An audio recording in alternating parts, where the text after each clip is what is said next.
يصلون على النبي يا أيها الذين آمنوا صلوا عليه وسلموا تسليما اللهم صل على سيدنا مولانا محمد وعلى آل سيدنا مولانا محمد وبارك وسلم.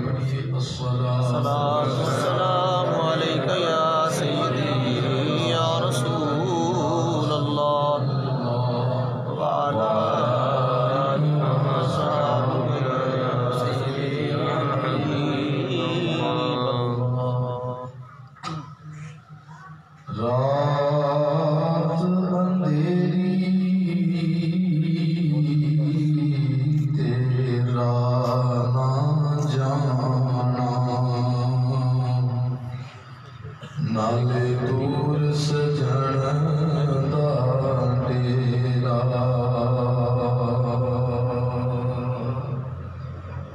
قدم قدم تے خار ہزاراں دکھاں درداں پالیا کیرا نالم خار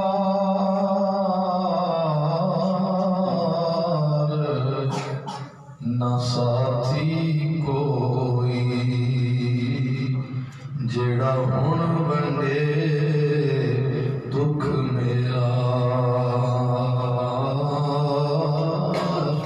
آزم آکھی یار میرے نوں کدی آپ ہی باجے پھیرا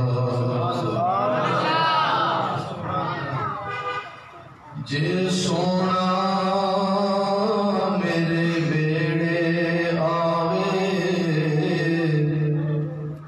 تے میں صدقے ہو جاواں پلکاں نال بہاری دیواں نال دل دی سیج سجاواں خاک مقدس قدم اودے دی تے میں چم چم سینے لاواں آزم سر پیراں تے رکھاں اکھاں پیراں ہیٹھ بچھاواں. حضرات گرامی، آج کی یہ محفل پاک نبی کریم صلی اللہ علیہ وآلہ وسلم کی ولایت پذیر ہے. آج کی محفل اس لیے سجائی گئی ہے تاکہ خوشی کا اظہار کیا جائے اس بات پر کہ اللہ نے اپنا محبوب اس دنیا میں مبعوث فرمایا. سبحان اللہ.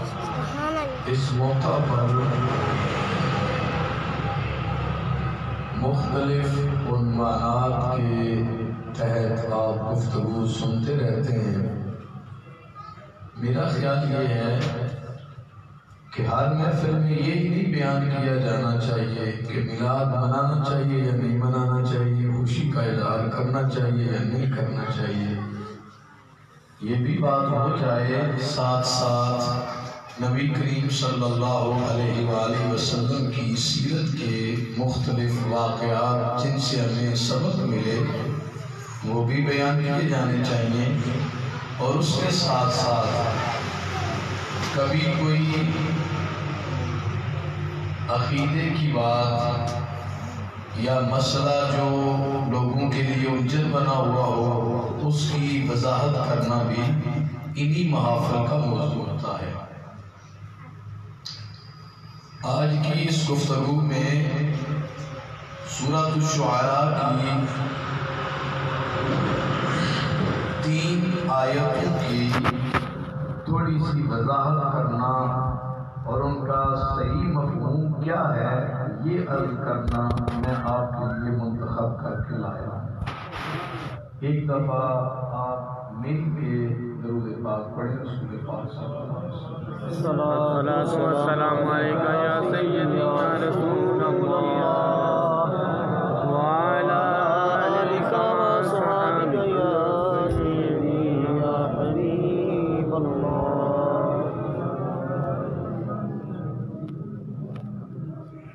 حضرت فاروق اعظم خطبہ ارشاد فرما رہے تھے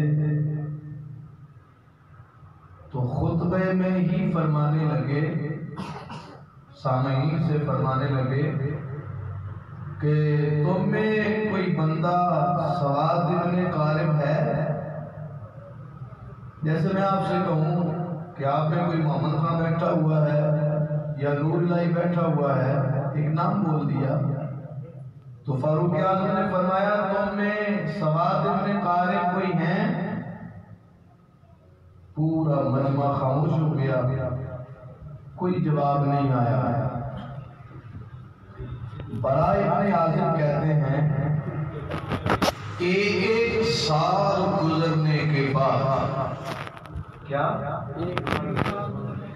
جی ایک سال گزرنے کے بعد، برائے ابن عازب کہتے ہیں ایک سال گزرنے کے بعد فاروق اعظم پھر خطبہ دے رہے تھے تو خطبے میں ہی فرمانے لگے تم میں کوئی سواد ابن قارب ہے؟ تو میں نے پوچھا، برائے ابن عازب کہتے ہیں تھوڑے بھی جی نہیں چل سے 4 بندے آخری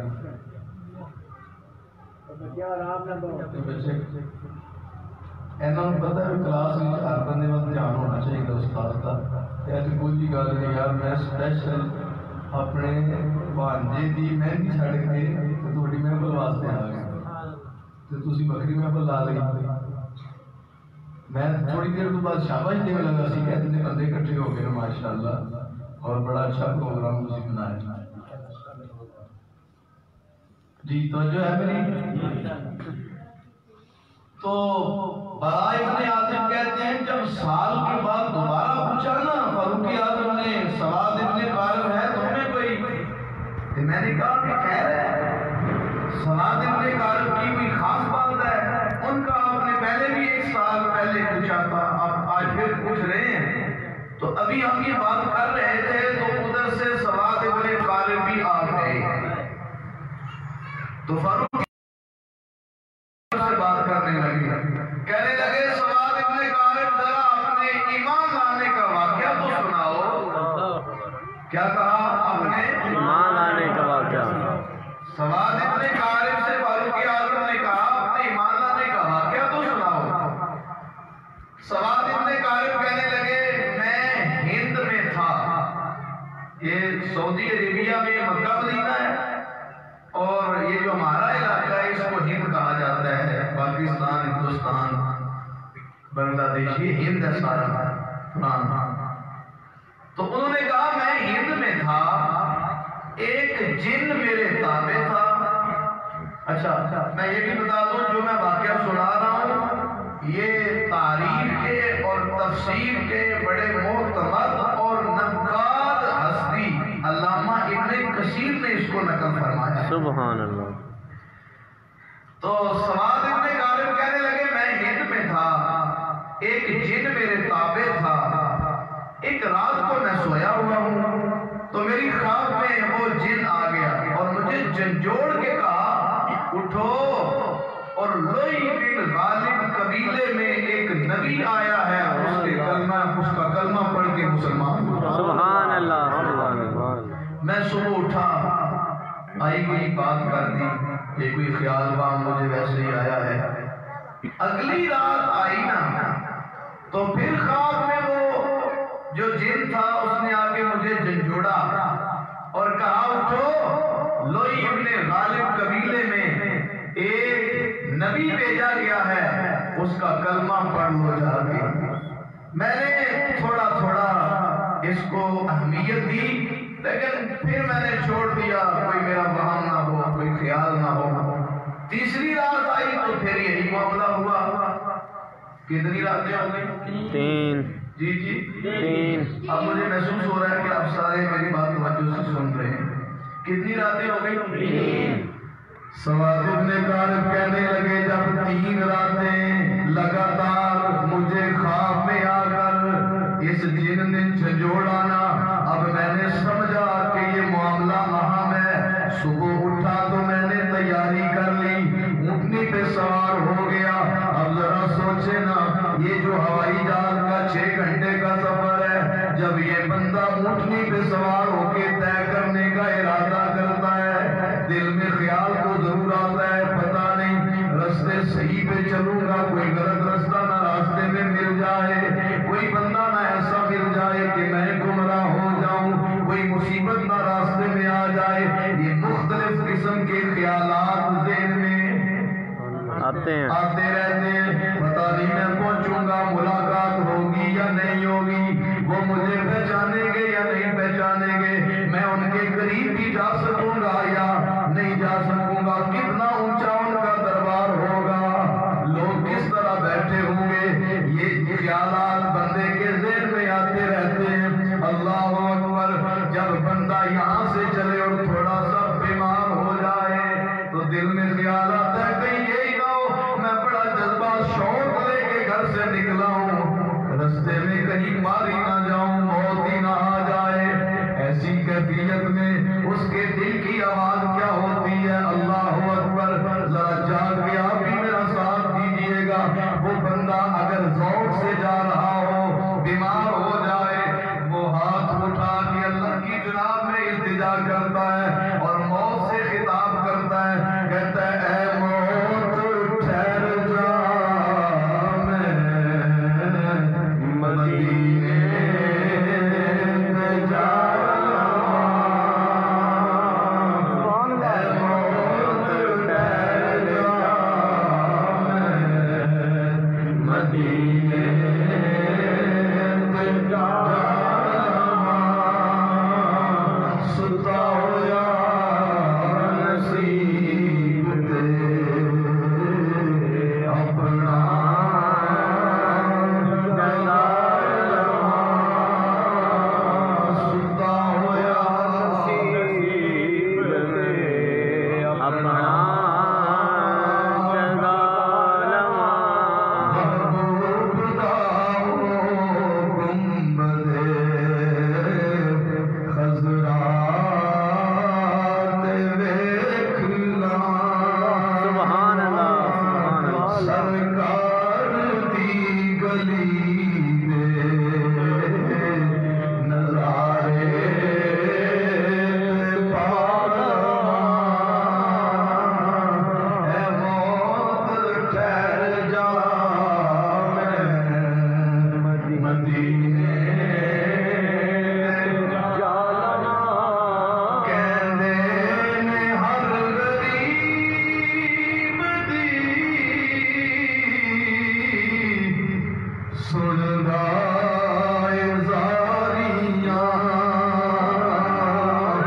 میں بھی تے اپنے غم دی کہانی سنا لواں۔ نعرہ تکبیر، اللہ اکبر، نعرہ رسالت، یا رسول اللہ، نعرہ رسالت، یا رسول اللہ، نعرہ تحقیق، اچھا نعرہ حیدری، یا علی، عظمت و شان مصطفیٰ، زندہ باد، جشن عید میلاد النبی۔ زندہ باد۔ اے موت ٹھہر جا، میں مدینے جا لواں، ستا ہوا نصیب دے اپنا جگہ لواں، جی بھر کے رو لواں میں در اقدس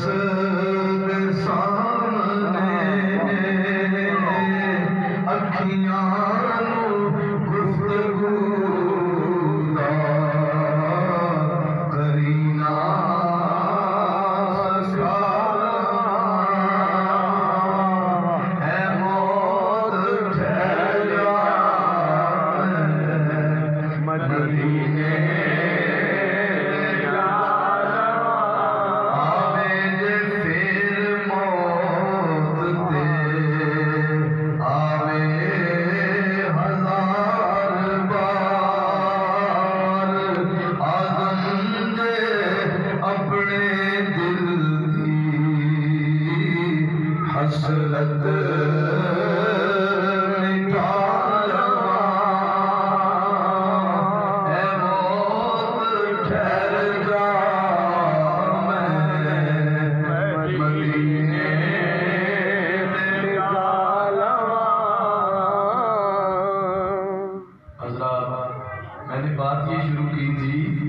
بندہ جب چلے نا حاضری کے لیے اور رستے میں کوئی مسئلہ بن جائے تو یہ دل کی کیفیت ہوتی ہے، پتہ نہیں کیا بنے گا، پہنچ پاؤں گا کہ نہیں پہنچ پاؤں گا۔ سواد ابن قارب کہتے ہیں اللہ اکبر، جب میں پہنچا نا دربار رسول میں، سبحان اللہ، حضور بیٹھے ہوئے تھے، صحابہ آپ کی خدمت میں حاضر تھے، نظر میرے پہ پڑی تو نبی صلی اللہ علیہ وسلم فرمانے لگے مرحبا بک یا سواد بن قارب، سبحان اللہ، اور سواد ابن قارب ہم آپ کو خوش آمدید کہتے ہیں۔ سبحان اللہ، سبحان اللہ۔ یہ ہو سکتا ہے جمعے میں بھی اعلان ہوا ہو، پہلے بھی 2-4 دفعہ میں یہاں آیا ہوں، تو پھر بھی ممکن ہے کئی دوستوں کو میرا نام نہ آتا ہو سکتا ہے نا، اب میں پوچھتا نہیں کسی سے، ویسے بات سمجھا رہا ہوں، ممکن ہے کئی دوستوں کو میرا نام نہ آتا ہو تو پہلی دفعہ ملاقات ہو، کبھی دیکھا ہی نہ ہو، ملے ہی نہ ہو، تو بندہ نام لے کے کسی کو بلائے تو تعجب تو ہوتا ہے، یہ میرا نام بھی جانتے ہیں، میں تو ہوں ہی ہند کا رہنے والا اور یہ حجاز کے رہنے والے ہیں، تو یہ میرا نام بھی جانتے ہیں۔ اللہ اکبر، جب فرمایا نا مرحبا بک یا سواد بن قارب، یقیناً سواد کے دل میں یہ خیال تو آیا ہوگا، میرے نبی نے وہ خیال بھی بھانپ لیا اور فرمایا قد علمنا ما جاء بک۔ یہ جس طرح آپ کہہ رہے ہیں، آپ سبحان اللہ کہیں، سبحان اللہ، یعنی لطف کی بات ہے جب کسی کو سرور آتا ہے، سبحان اللہ کہیں، سبحان اللہ، اگرچہ اس جملے کی آپ کو سمجھ نہیں ہے، جب ترجمہ آئے تو پھر تو آپ کو کہہ دینا چاہیے اگر وہ اچھی بات لگے۔ تو حضور فرمانے لگے قد علمنا ما جاء بک، اور سواد میں صرف تیرا نام ہی نہیں جانتا، جو تجھے لے کے آیا ہے میں محمد اسے بھی پہچانتا ہوں۔ سبحان اللہ، سبحان اللہ۔ فرمایا قد علمنا ما جاء بک، سواد ابن قارب جو تمہیں لے کے آیا ہے میں محمد اسے بھی جانتا ہوں۔ اللہ اکبر، سواد ابن قارب اپنے نبی کے دست مبارک پہ ہاتھ رکھتے ہیں، کلمہ پڑھتے ہیں اور کہتے ہیں حضور میں نے کچھ شعر لکھے ہیں، اجازت ہو تو سناؤں۔ یہ اصل میرا موضوع تھا، کہنے لگے حضور میں نے کچھ شعر لکھے ہیں، اجازت ہو تو سناؤں، اجازت ہو تو سناؤں۔ فرمایا بسم اللہ کرو سناؤ۔ سواد ابن قارب کہنے لگے میں نے اشعار سنائے، میں نے اشعار میں وہ پورا واقعہ سنایا کہ کیسے جن نے مجھے جھنجھوڑا تھا، کیسے میں نے سفر کی تیاری کی ہے، کیسے راستے میں مجھے کوئی مشکلات آئیں، سفر کیسے گزرا، یہ سارا میں نے اپنا سفر اشعار میں شعروں میں بیان کیا، اور شعروں میں سفر بیان کر کے میں نے اپنے نبی سے کہا یا رسول اللہ فَأَشْهَدُ بِأَنَّ اللَّهَ لَا رَبَّ غَيْرَهُ وَأَنَّكَ مَأْمُونٌ عَلَى كُلِّ غَائِبٍ۔ یہ جو شعر پڑھا ہے نا سواد ابن قارب نے، یہاں سے آگے بات میں بعد میں چلاتا ہوں، اب موقع مناسب بن گیا ہے کہ ان آیتوں کا میں ترجمہ آپ کو سنا دوں جو میں نے سورۃ الشعراء کی پڑھی ہے۔ سورۃ الشعراء کی آخری آیت کو چھوڑ کے اس سے پہلی والی 3 آیتیں میں نے پڑھی ہیں۔ جو قرآن پڑھتے رہتے ہیں وہ میری بات ذرا آسانی سے سمجھ جائیں گے۔ کس سورت کی میں نے آیتیں پڑھی ہیں؟ شعراء۔ اس سورت میں شاعروں کو برا کہا گیا ہے، شعر کہنے والوں کو برا بولیے برا کہو۔ یہ ہم جو اشعار پڑھ رہے تھے انہوں نے بھی شعر پڑھے ہیں، میں نے شروع میں بھی شعر پڑھے ہیں، اب یہ اے موت ٹھہر جا یہ بھی میں شعر پڑھ رہا ہوں، آپ نے اس سے پہلے بھی اشعار سنے۔ ہم 12 ربیع الاول کو جو بوکل شریف میں میرا شریف ہمارا جلوس ہوتا ہے وہ سارا دن ہم کثرت کے ساتھ اشعار ہی پڑھتے رہتے ہیں۔ تو ان آیتوں میں شعر کہنے والوں کی مذمت کی گئی ہے، انہیں برا کہا گیا ہے۔ جی میری کچھ بات سمجھ آ رہی ہے؟ کیا کہا گیا ہے شاعروں کو؟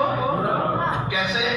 وَالشُّعَرَاءُ يَتَّبِعُهُمُ الْغَاوُونَ، شعر کہنے والوں کے پیچھے چلنے والے لوگ گمراہ ہوتے ہیں۔ آیت کا ترجمہ ہے شعر کہنے والوں کے پیچھے چلنے والے لوگ گمراہ ہوتے ہیں۔ أَلَمْ تَرَ أَنَّهُمْ فِي كُلِّ وَادٍ يَهِيمُونَ، کیا آپ نے دیکھا نہیں ہے کہ شاعر تو ہر وادی میں چلتے پھرتے ہیں؟ کیا کہا؟ شاعر تو ہر وادی میں چلتے، یہ شاعر ہر وادی میں چلتے پھرتے ہیں، اس کا پتہ کیا مطلب ہے؟ کڑی والے گھر بھی گاؤں دے، مڑی والے گھر بھی گاؤں دے۔ اب یہ شہر کے لوگوں کو کیا بتا کڑی والے گھر بھی گاؤں دے، مڑی والے گھر بھی گاؤں دے، یہ کی مطلب ہے؟ اس کا مطلب یہ ہے کہ شاعروں کو کہو نا کہ چودھری زبیر صاحب کی بات سناؤ، اتنی سنائیں گے کیا بات ہے۔ ان سے کہیں چودھری مظفر صاحب کی بات سناؤ، وہ وہی شاعر رہیں گے، تھوڑا تھوڑا لفظ تبدیل کریں گے، زمین آسمان کے خلافے، آپ حیران ہو جائیں گے اتنی خوبصورت وہ تعریف کریں گے۔ انہیں کہیں قاری صاحب کی تعریف کرو، انہیں کہیں یونس صاحب کی تعریف کرو، انہیں کہیں علامہ صاحب کی تعریف کرو، تو وہ سب کی تعریف کر دیتے ہیں۔ یہ نہیں کہتے نہیں یہ اس کی تعریف تو ہم نہیں کریں گے، وہ سب کی تعریف کر دیتے ہیں۔ تو کوئی اچھا ہے کوئی برا ہے، سب کی تعریف۔ کوئی بات سمجھ آ رہی ہے؟ وہ ہر وادی میں قدم رکھتے پھرتے ہیں۔ اصل میں کوئی بندہ اس طرح پڑھا لکھا ہو کہ جس نے ایم اے اردو کیا ہو یا اس میں رغبت رکھتا ہو، وہ میری بات کو ذرا اور آسانی سے سمجھے گا کہ شعروں میں کیا کیا کیا کچھ بیان کیا گیا ہوتا ہے۔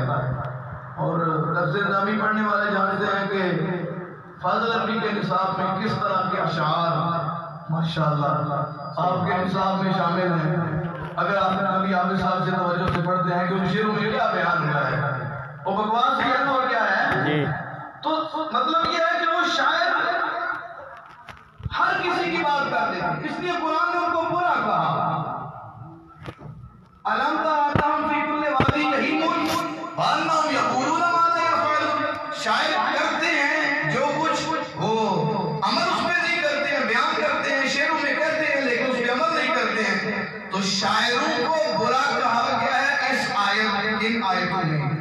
میں آپ کو مفہوم یہ سمجھانا چاہتا ہوں کہ میں پڑھنے لگا ہوں لا الہ الا اللہ محمد رسول اللہ، آپ بھی پڑھیں لا الہ الا اللہ محمد رسول اللہ، جس کا ترجمہ ہے اللہ کے سوا کوئی عبادت کے لائق نہیں ہے اور محمد اللہ کے رسول ہیں۔ جی ایسے ہی ہے ترجمہ، اشہد ان لا الہ الا اللہ وحدہ لا شریک لہ واشہد ان محمدا عبدہ ورسولہ، میں گواہی دیتا ہوں کہ اللہ کے سوا کوئی عبادت کے لائق نہیں ہے، وہ اکیلا ہے، اس کا کوئی شریک نہیں ہے، اور میں گواہی دیتا ہوں کہ محمد اللہ کے رسول ہیں۔ یہ جو دو کلمے میں نے پڑھے ہیں یہ میں نے کوئی اچھی بات کی ہے؟ جی ماشاءاللہ بولیے اچھی بات کی ہے؟ جی۔ اب ذرا جان کے جواب دیجیے گا کہ یہ جو بات میں نے ترجمہ کیا ہے کلمہ شریف کا، پہلا کلمہ دوسرا کلمہ، اس ترجمے کو اگر میں شعروں میں کر دوں، شعروں میں، تو وہ شعر بھی برے ہوں گے؟ نہیں۔ یہ کلمے کا ترجمہ اگر میں شعر میں کر دوں تو وہ شعر بھی برا ہوگا؟ نہیں، ہر شعر برا نہیں ہوتا، وہ شعر جس میں گمراہی ہو، عقیدے کی برائی ہو اور لوگوں میں نفرتیں پھیلائیں، عورتوں کے حسن کی باتیں ہوں، کسی قبیلے کے خاندان کے فضائل بیان کیے گئے ہوں، وہ شعر برے ہوتے ہیں۔ جن شعروں میں اللہ رسول کی تعریف کی جائے، جن شعروں میں جنت دوزخ کی بات کی جائے، جن شعروں میں قرآن کی فضیلت اور صاحب قرآن کا ذکر کیا جائے، وہ شعر برے نہیں ہوتے۔ ہاں ہی ان شعروں کی قرآن نے یہ میری بات کو سمجھ آ رہی ہے جی اچھا اگر اچھی باتوں والے شعر بھی ممنوع ہی ہوتے برے ہی ہوتے تو میرے نبی یہ جو سواد ابن قالب کا میں نے واقعہ سنایا ہے انہوں نے کہا حضور میں نے کچھ شعر لکھے ہیں سناؤ اگر شعر کہنا بری بات ہوتی تو حضور ان کو شعر کہنے کی اجازت نہ دیتے فرماتے بھائی سیدھی سیدھی بات کرنی ہے تو کرو سیدھا سیدھا یہ شعروں والی بات نہیں ہے لیکن حضور نے شیر سنیں سارے شیر اور ان شعروں میں سواد ابن قالب نے کیا کہا حضور سے فَأَشْهَدُوا بِأَنَّ اللَّهَ لَا رَبَّ غَيْرَهُ حضور میں گواہی دیتا ہوں اللہ کے سوا کوئی اور رب نہیں ہے وَأَنَّكَ مَأْمُونٌ عَلَى كُلِّ غَائِبٍ میرے نبی میں یہ بھی گواہی دیتا ہوں اللہ نے آپ کو ہر غیب کا امین بنا کے بھیجا ہے یہ صحابی کہہ رہے ہیں حضور کے سامنے کہہ رہے ہیں کہ اللہ نے آپ کو ہر غیب کا امین بنا کے بھیجا ہے اللہ نے آپ کو ہر غیب کا امین بنا کے بھیجا یہ بولیے اللہ نے آپ کو ہر غیب کا امین بنا کے بھیجا ہے اللہ اکبر میرے نبی صلی اللہ علیہ وآلہ وسلم تشریف فرما ہے پیغام آ گیا حضور فلاں انصاری کو اکرمہ نے شہید کر دیا ہے میرے نبی خوش ہوئے مسکرائے تو جو بندہ شہید ہوا تھا نا اس کا بھائی بول پڑا حضور خیریت ہے نا میرا بھائی دنیا سے چلا گیا ہے آپ مسکرا رہے ہیں میرے نبی نے فرمایا آج یہ انصاری شہید ہوا ہے اور جنت میں شہادت والا رتبہ پا لیا ہے اس نے میں دیکھ رہا ہوں ایک وقت آئے گا یہ جو شہید کرنے والا اکرمہ ہے یہ بھی کلمہ پڑھ کے مسلمان ہو جائے گا یہ بھی ایک جنگ میں شہید ہوگا میں دیکھ رہا ہوں جنت میں دونوں ایک ہی درجے پہ بیٹھے نظر آتے ہیں میرے نبی کی بارگاہ میں صحابی نے کہا حضور اللہ نے آپ کو ہر غیب کا امین بنا کے بھیجا ہے اللہ نے آپ کو ہر غیب کا امین بنا کے بھیجا ہے دیکھو میں آپ سے کہتا ہوں کل جلسہ ہوگا پتہ نہیں ہوگا یا نہیں ہوگا یقین ہے نہیں بولیے نہیں میں تقریر کروں گا پتہ نہیں کروں گا کہ نہیں کروں گا امید تو ہے لیکن یقین کامل بولیے تو وہ اس طرح میں یقین ہے یہ نہیں ہو سکتا لیکن میرے نبی نے کیا فرمایا انا اول الناس خروجا اذا بعثوا وانا قائدهم اذا وفدوا وانا خطيبهم اذا انصتوا وانا مبشرهم اذا ايسوا وانا مستشفعهم اذا حبسوا الكرامة والمفاتيح يومئذ بيدي سبحان اللہ حضور فرما رہے ہیں ایک وقت آنے والا ہے یہ آنے والے زمانے کی بات حضور سنا رہے ہیں یہ غیب کی خبریں ہیں کہ نہیں ہیں بولیے یہ 2 4 6 دن بعد کیا ہوگا یہ نہیں جب لوگ سارے مر جائیں گے قبروں سے دوبارہ اٹھیں گے پھر کیا ہوگا حضور اس وقت کی بات سنا رہے ہیں فرمایا جب لوگ اٹھائے جائیں گے میں سب سے پہلے اٹھ کے آؤں گا جب لوگ سارے اکٹھے ہو کے چلیں گے میں سب کا قائد ہوں گا وَأَنَا خَطِيبُهُمْ إِذَا أَنصَتُوا جب سارے چپ کر جائیں گے میں بولنے والا ہوں گا سبحان اللہ مُبَشِّرُهُمْ إِذَا آيَسُوا جب سارے نا امید ہو جائیں گے میں خوشخبری سناؤں گا وَأَنَا مُسْتَشْفِعُهُمْ إِذَا حُبِسُوا جب سب کو روک لیا جائے گا میں سفارش کرنے والا ہوں گا الکرامۃ والمفاتیح یومئذ بیدی فرمایا ساری عزتیں اور سارے خزانوں کی کنجیاں اللہ میں محمد کے ہاتھ میں دے دے گا نعرہ تکبیر نعرہ رسال نعرہ تحقیق نعرہ حیدری اگرچہ اس حدیث میں حضور کی عظمت بھی بیان ہوئی ہے لیکن میں نے سنائی اس لیے ہے کہ حضور کس زمانے کی باتیں سنا رہے ہیں یہ فرمایا عرض کی حضور اللہ نے آپ کو ہر غیب کا امین بنا کے بھیجا ہے یہ شعروں میں بندہ کہہ رہا ہے کس میں کہہ رہا ہے؟ شعروں میں۔ اللہ شعر سنی اس بندے کا کہنے لگے، یہ سواد ابن کارب کی بات ہے جو شروع کی تھی میں نے۔ سواد ابن کارب کہنے لگے وَأَنَّكَ أَدْنَى الْمُرْسَلِينَ وَسِيلَةً وَأَنَّكَ أَدْنَى الْمُرْسَلِينَ وَسِيلَةً إِلَى اللَّهِ يَا ابن الْأَكْرَمِينَ الْأَطَائِبِ۔ کہنے لگے آپ پاکیزہ لوگوں کی اولاد ہیں، حضور آپ پاکیزہ لوگوں کی عزت والے لوگوں کی اولاد ہیں، اور اللہ کا قرب حاصل کرنے میں سارے نبیوں کا وسیلہ بنتا ہے، ان سارے وسیلوں میں آپ کا وسیلہ سب سے قریبی وسیلہ بنتا ہے۔ اس سواد ابن کارب حضور سے کہہ رہے ہیں، اور اگلا جملہ کیا کہا؟ سبحان اللہ۔ سواد ابن کارب کہنے لگے یا رسول اللہ میں آپ سے یہ بھی التجا کرتا ہوں فَقُلْ لِي شَفِيًّا يَوْمَ لَا ذُو شَفَاعَةٍ بِمُغْنٍ سِوَاكَ بِمُغْنٍ عَنْ سَوَادِ ابْنِ قَارِبِ۔ حضور میں آپ سے ایک التجا کرتا ہوں پہلی ملاقات میں ہی کہ جس دن آپ کے علاوہ کوئی سفارش کرنے والا نہیں ہوگا، اس دن جس بندے کی آپ نے سفارش کرنی ہے مجھے بھی ان میں شامل فرما دے گا۔ یہ حضور کی بارگاہ میں صحابی نے کس طرح سارا کچھ بولا ہے؟ شعر میں بولا ہے۔ یہ کس طرح بولا ہے؟ اگر شعر کہنا میری بات ہوتی تو حضور روک دیتے، شعر کہنا اچھی بات نہیں، سیدھی سیدھی بات کرو، شعر میں نہ بیان کرو۔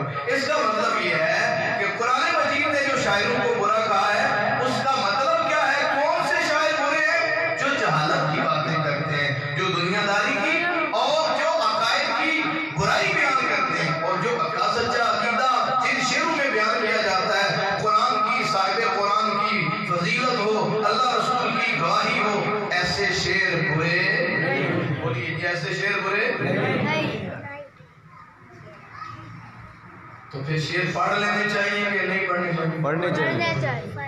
یہ تو کہیں گے کہ یہ پڑھتے شعر ہیں، آپ کو بھی پڑھنے چاہیے۔ صرف سپیکر پہ آگے ہمیں نہیں پڑھنے چاہیے کہ داڑھی رکھنا کوئی ہے کہ داڑھی جس کی ہو وہ شعر پڑھ سکتا ہے، حضور کی تعریف والا شعر ہو وہ سارے پڑھ سکتے ہیں۔ تو پڑھیں گے کہ نہیں پڑھیں گے؟ آؤ میرے ساتھ دیکھتے ہیں آپ پڑھتے ہیں کہ نہیں پڑھتے۔ شعر اس لیے بھی پڑھیں کہ شعر کہنے میں کوئی حرج نہیں اگر شعر ٹھیک ہو تو، اور اس طرح کر کے بھی پڑھیں کہ جو کچھ اس شعر میں بیان ہو رہا ہے میں بالکل وہ صحیح بات کر رہا ہوں، اپنا یہ ایمان رکھے کہ میں وہ بولیے میں وہ اب پڑھو پھر سنو جے میرے دکھڑے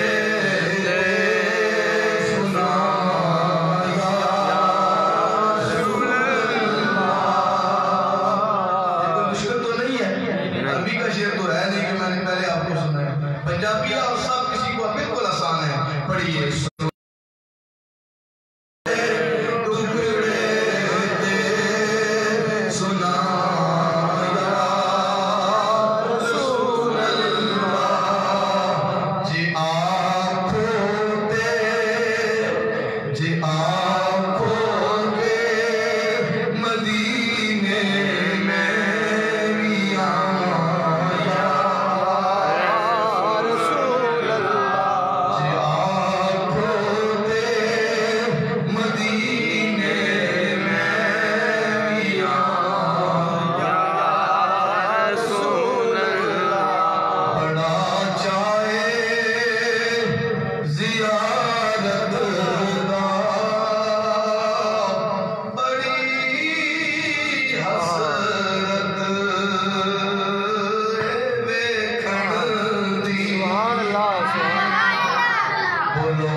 خدا نخواستہ خدا نہ کرے وہ کسی چیز سے ٹکرا جاتا ہے، خدا نخواستہ وہ کسی چیز سے ٹکرا جاتا ہے، بندے اکٹھے ہو جاتے ہیں، اس کو جلدی کرو یار، 112 کو فون کرو، دوسرا کہتا ہے اس کو جلدی سے اٹھاؤ اور عزیز پٹی لے جاؤ، تیسرا کہتا ہے کوئی بندہ سیانا آ جاتا ہے کہ وہ تھوڑا تھوڑا ڈاکٹری کو سمجھتا بھی ہے، وہ کہتا ہے یہ عزیز پٹی والا کام نہیں ہے، اس کو جلدی جلدی میو اسپتال لاہور لے کے پہنچو، بندہ زیادہ سیریس ہے۔ آپ میری بات سمجھ رہے ہیں؟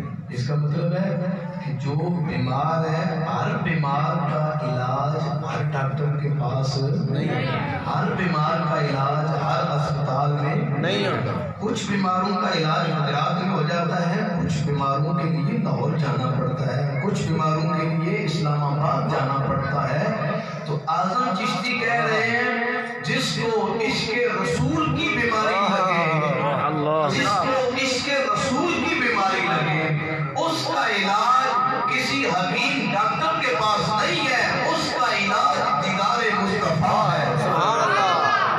جس کو عشق رسول کی بیماری لگے اس کا علاج محبوب کا دیدار ہے، وہ دیکھے گا ٹھیک۔ جو گجراتی لوگ ہیں جو اس شہر کے رہنے والے ہیں، آپ نے اوان شریف کا نام سنا ہوگا، اوان شریف، اوان شریف وہ جگہ ہے قاضی سلطان محمود صاحب رحمت اللہ تعالی علیہ، اتنی بلند ہستی ہے، خواجہ گول الدین اویسی جند، انہوں نے کہا تھا اگر مجھے اللہ نے پوچھا دنیا میں کوئی نیکی بھی کی ہے تو میں کہوں گا میں اپنی ان گناہگار آنکھوں سے اوان شریف کے سلطان کو دیکھ کے آیا ہوں، میں نے یہ نیکی کی ہے زندگی میں، اوان شریف کے سلطان کو ان آنکھوں سے دیکھ کے آیا ہوں، یہ میری نیکی ہے۔ تو وہ سلطان اوان شریف کا قاضی سلطان محمود صاحب بیمار ہوئے آخری عمر میں، مریدوں نے کہا کسی حکیم کے پاس لے جاتے ہیں علاج کے لیے، اس وقت بر صغیر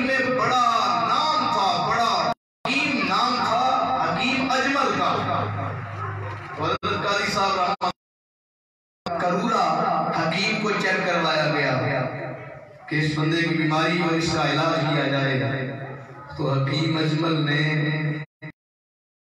کا قبولہ کرنے کے بعد کہا اس بندے کو کچھ نہیں ہے، بس عشق رسول کی بیماری، اس کے علاوہ اس بندے کو کچھ نہیں ہے، دیدار محبوب، محبوب کا دیدار اس بندے کا علاج ہے۔ عارف گھڑی نے کہا ہے نا، عاشق دا جو دارو دسے، دارو کیا ہوتا ہے؟ دوا، علاج۔ عاشق دا جو دارو دسے تے باج ملاپ سجن دے، او سیانا جان ایانا تے روگ نہ جانے من دے، جس کو عشق کی بیماری لگی ہو اس کا علاج ہے محبوب کا دیدار۔ یہی چیز آدم چشتی نے بیان کی ہے، بنا دیدار نہیں دارو کوئی آزم دا، میں کر کر ویکھیاں لکھاں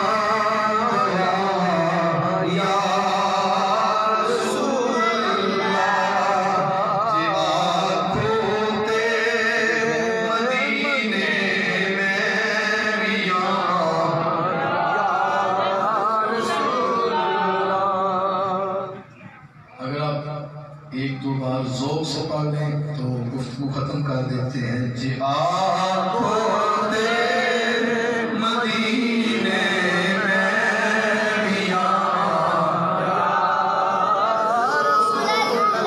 اگر آپ کو یہ لفظ ذرا مشکل لگتے ہیں تو ذرا اور آسان لفظ میں کہہ کے سنانے لگا ہوں، حضور کی بارگاہ میں یوں کر کے التجا کر لو، کدی آؤ میری ماں دے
ہم نے رسول پاک صلی اللہ علیہ وسلم کا تھوڑا سا ذکر کیا ہے، کیا کہا میں نے؟ تھوڑا سا ذکر، جی تھوڑا سا ذکر کیا ہے۔ سننے والے بھی تھک جاتے ہیں، پڑھنے والے بھی تھک جاتے ہیں۔ خدا ہے میرے نبی کا کبھی نہ یہ ذکر ختم ہوگا، خدا جو ذاکر ہے تو یہ ذکر ختم نہیں ہوگا۔ تو جب بنی ہے حضور کا جتنا ذکر کیا گیا ہے اس سارے ذکر کے مقابلے میں آج کی ہماری اس محفل کو رکھیں تو یہ تھوڑا سا ہے یا زیادہ ہے؟ بہت تھوڑا. بولیے. اس لیے میں کہہ رہا ہوں یہ ہم نے اس پہ استطاعت اپنی ہمت کے مطابق تھوڑا سا حضور کا ذکر کیا ہے. اللہ اس کو قبول فرمائے اور قیامت تک ہماری نسلوں کو اپنے نبی کے پیار سے ترانے پڑھنے کی توفیق عطا فرمائے. دوستوں نے چودھری زبیر صاحب نے محترم قاری صاحب نے آپ کو دعوت دی ہے. اللہ تعالیٰ ان کے شوق کو ان کی محبت کو اپنی بارگاہ میں قبول فرمائے. حضور کی بارگاہ میں ان کی محبت کو اور ان کے شوق کو اللہ قبول فرما لے اور ہم سب کو اپنے نبی کی سچی محبت نصیب فرمائے اور حضور کے نقش قدم پہ چلنا